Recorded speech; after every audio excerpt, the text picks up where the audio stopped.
નમસ્કાર. આજનો વિષય થોડો ગહન છે પણ બહુ જ રસપ્રદ છે.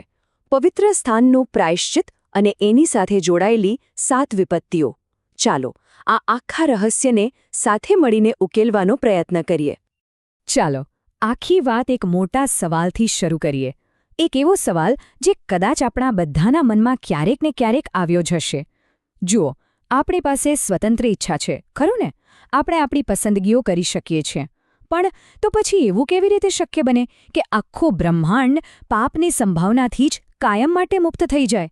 આ જ તો એ કોયડો છે જેનો જવાબ આપણે શોધવાનો છે. તો આ જટિલ કોયડાને ઉકેલવા માટે આપણે એક પછી એક 5 મુદ્દાઓ પર વાત કરીશું. પહેલા આપણે શાશ્વત સંપૂર્ણતાના કોયડાને સમજીશું, પછી મુખ્ય પુરાવા તરીકે પ્રથમ પુનરુત્થાનને જોઈશું. એનાથી શંકાનો અંત કેવી રીતે આવે છે અને સ્વતંત્ર ઈચ્છા કેવી રીતે સંપૂર્ણ બને છે એ જાણીશું.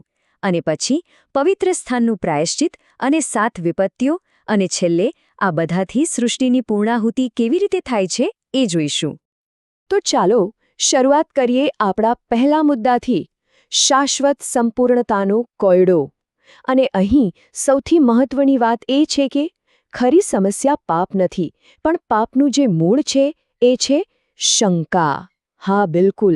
આખા બ્રહ્માંડના સંઘર્ષનું મૂળ શંકામાં છુપાયેલું છે. જુઓ, વાત એકદમ સીધી છે. જ્યાં સુધી કોઈ પણ જીવના મનમાં ઈશ્વરના પ્રેમ અને એમના ન્યાય વિશે જરાક પણ શંકા રહે છે, ત્યાં સુધી પાપ થવાની શક્યતા હંમેશા રહે છે. આ શંકા જ સૌથી મોટો અવરોધ છે.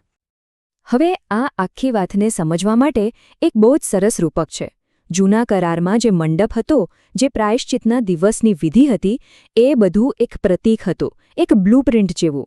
અને હવે એની વાસ્તવિકતા સામે આવી રહી છે. જેમ કે જૂનો મંડપ એ સ્વર્ગના અસલી પવિત્ર સ્થાનનું પ્રતીક હતું. પ્રાયશ્ચિતની વિધિ એ 7 વિપત્તિઓ અને અંતિમ ન્યાયનું, અને બલિનો બકરો એ શૈતાનના કેદ થવાનું પ્રતીક હતું. તો પ્રતીકમાંથી હવે વાસ્તવિકતા તરફ જઈ રહ્યા છીએ. તો ઠીક છે, શંકા એ સમસ્યા છે એ તો આપણે સમજ્યા, પણ એનો ઉકેલ શું?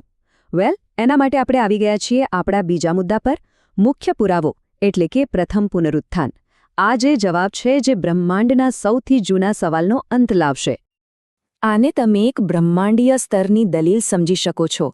એક બાજુ શૈતાનનો આરોપ છે કે ભાઈ ઈશ્વરની આજ્ઞાઓ તો પાળી જ ના શકાય, એ અશક્ય છે અને એટલે એમનો ન્યાય ખોટો છે. તો બીજી બાજુ ઈશ્વરનો જવાબ શું છે? એ કોઈ શબ્દો નથી, પણ જીવંત પુરાવો છે. એ શહીદો જેમણે મૃત્યુ સુધી આજ્ઞાઓનું પાલન કર્યું અને મૃત્યુ પર પણ જીત મેળવી. અને આ જ છે આખી વાતનો સાર. શહીદોના પ્રથમ પુનરુત્થાન દ્વારા એ વાત પર મોહર લાગી જાય છે કે ઈશ્વરની આજ્ઞાઓ સાચી છે. એ સાબિત થઈ જાય છે કે એમના નિયમો પાળવાથી મૃત્યુ નહીં પણ જીવન મળે છે.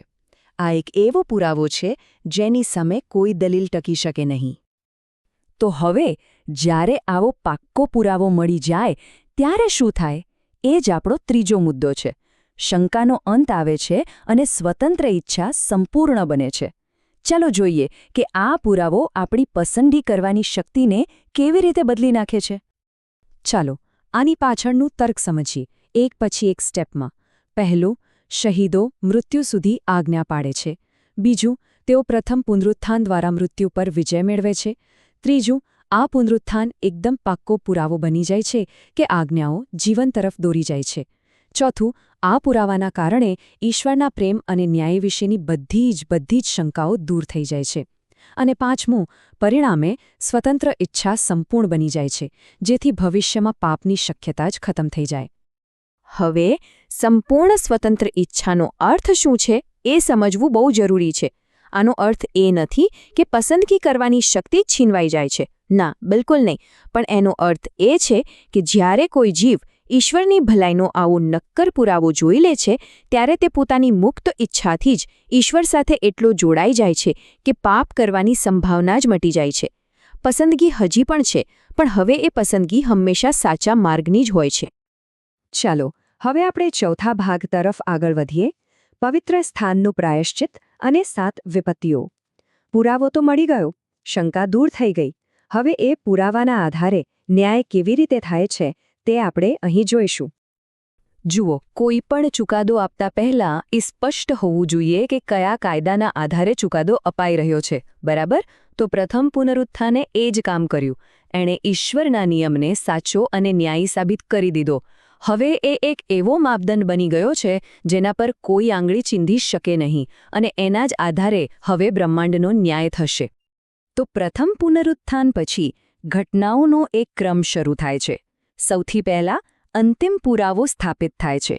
એના પછી તરત જ સ્વર્ગના પવિત્ર સ્થાનનું પ્રાયશ્ચિત શરૂ થાય છે, અને એની સાથે જ એના સીધા પરિણામ સ્વરૂપે પૃથ્વી પર 7 વિપત્તિઓ આવે છે, અને અંતે પ્રાયશ્ચિતની પ્રક્રિયા પૂરી થાય છે જે પાપને દૂર કરે છે.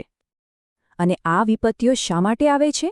પ્રકટીકરણનું આ વાક્ય એનો જવાબ આપે છે. તેઓએ તમારા પવિત્ર લોકો અને તમારા પ્રબોધકોનું લોહી વહેવડાવ્યું છે, અને તમે તેઓને લોહી પીવા દીધું છે જે તેઓને લાયક છે.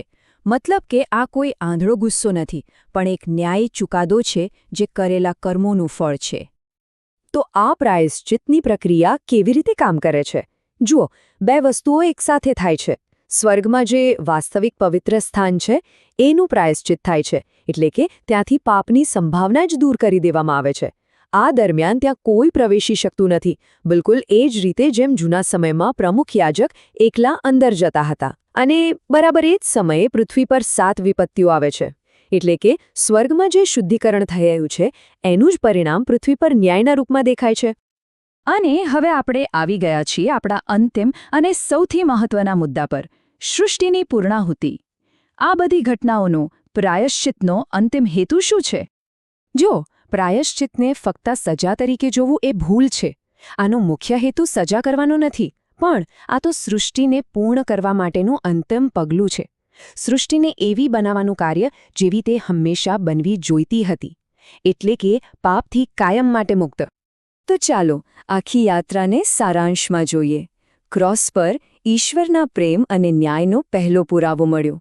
પછી પ્રથમ પુનરુત્થાન એ બધા જીવો માટે અંતિમ અને પૂરતો પુરાવો બન્યો. આ 2 મુખ્ય ઘટનાઓએ મળીને બધી શંકાઓને દૂર કરી અને સ્વતંત્ર ઈચ્છાને સંપૂર્ણ બનાવી. અને આખી પ્રક્રિયા દ્વારા સૃષ્ટિ પોતે જ આખરે પૂર્ણ થઈ. પણ આ બધી વાત પછી એક સવાલ તો ઊભો જ રહે છે. જો સૃષ્ટિની પૂર્ણતા આપણી સ્વતંત્ર ઈચ્છાને સંપૂર્ણ બનાવવામાં જ છે, તો પછી આ સ્વતંત્રતાનો અર્થ શું? એ શા માટે આપવામાં આવી હતી? આ એક એવો પ્રશ્ન છે જે આપણને વિચારતા કરી દેશે, ખરું ને?